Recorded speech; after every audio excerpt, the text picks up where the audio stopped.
Hey, good day, -3 right now at the airport. Good morning, everyone. Top in the news today, 3 Alberta men are dead after 2 separate plane crashes over the weekend in 2 provinces. A father and his son were killed when their plane went down just off Vancouver Island near Tofino here in Alberta. A Calgary pilot died when his plane crashed into a house just outside Lloydminster.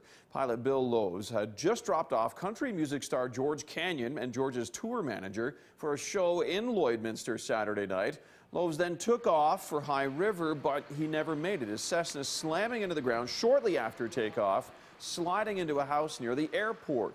Lowe's died in this crash. There is no word on why the plane went down. The Canadian Transportation Safety Board is now trying to piece exactly what happened together. We always look at weather in every accident. Meteorology information, there's quite a bit of it, so it's going to take us some time to go through all of that. In aviation, there are a variety of combinations of pilot experience versus the weather and the aircraft that they're flying in that particular weather in. So it's quite a complicated aspect of accident.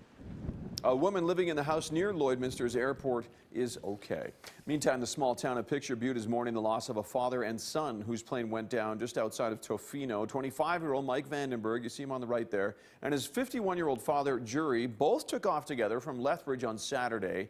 They made a stop in Abbotsford, then they went off radar as they were approaching Tofino. The wreckage was found in a boggy area on an island just off the coast. A spokesperson with the Joint Rescue Coordination Center says there was low cloud cover and poor visibility at the time the Cessna went down.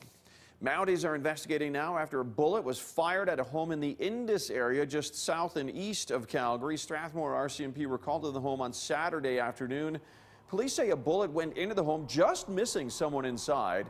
Witnesses report hearing many gunshots during the day on Saturday. Anyone with information, particularly about people shooting firearms near the Indus airfield, you're being urged to call RCMP or Crime Stoppers. Calgary City Council set to debate today a contentious issue, public art. Everything on the table today. Ward 12 Councillor Shane Keating says council will be talking about what public art is paid for by the taxpayers, how much it costs, and who has a say in what art is chosen.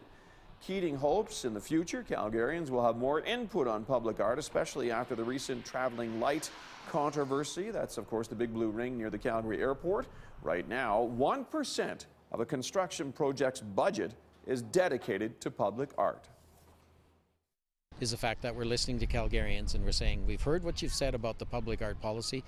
We're not debating the style of art. We're not debating the policy. We're just saying it has to change. And I think that's the important part.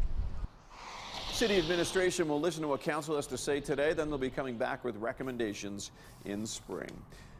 Today's meeting of finance ministers in Ottawa is shaping up to become a bit of a showdown over the future of Canada's pension plan. Federal Finance Minister Jim Flaherty hinting he may present his own proposal on reforming our pension plan. In the past, Flaherty has warned that boosting premiums could hurt the Canadian economy. Ontario and PEI are leading the charge right now to boost CPP contribution rates. Alberta officially on the fence. Last month, Premier Alison Redford said she has not made a decision yet on whether or not to support increasing CPP payments.